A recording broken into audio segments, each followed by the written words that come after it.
Hey guys, just wanted to touch base with you for a few minutes here on the porch tonight on this beautiful, beautiful Sunday night. I wanted to talk to you for a minute about the area of recklessness. Recklessness. That usually implies a poor decision making and maybe impulsivity and oftentimes a lack of control over something.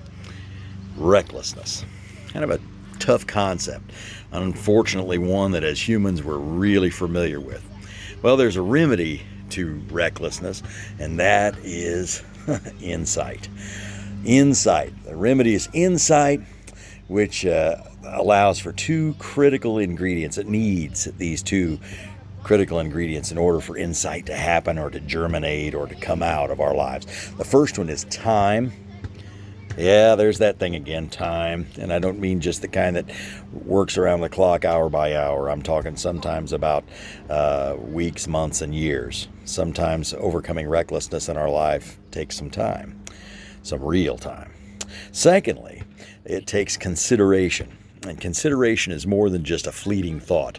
To consider something means to ponder it, means to take it within and to allow it to work within us mentally, to go through some steps in our thinking processes and to really analyze why we're making some of the poor impulse decisions we're making.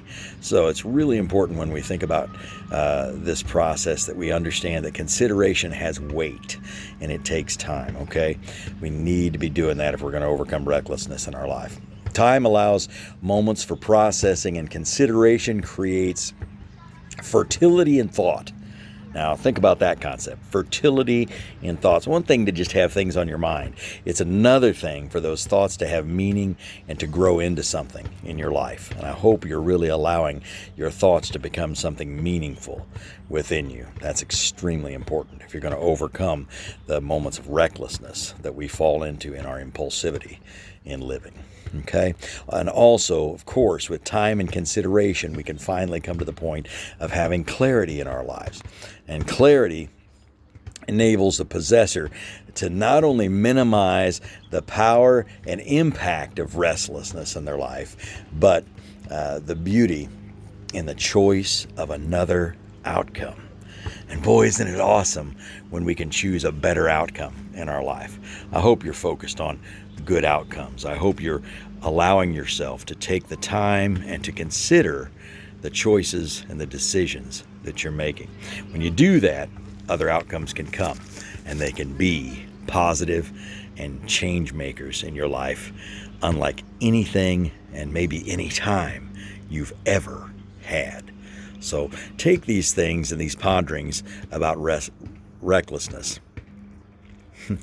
and use them for what they need to be used for. Empowerment in your life. Okay? The reason for thinking this way, and if you want to use the scriptural background for this, there's a scripture talks about as a man thinketh in his heart, so is he. And there's also a scripture that talks about God's perspective in our life. It says, be not deceived, God is not mocked. Whatsoever a man sows, that shall he also reap. That's kind of like the whole thing about garbage in, garbage out. You know, in our lives, whatever we put our time into, whatever we sow into, that's the kind of things that are going to come out on the other end. So don't forget that, okay, when it comes to decisions in regard to recklessness in our lives, okay? Remember to give it time and consideration and to come to points of clarity. God bless you guys. Have a great night, and we'll look forward to talking to you again tomorrow. Again, hit us up on Messenger or leave a note in the comments section if there's some way we can be of assistance, or if there's some way this has especially spoken to you tonight. God bless.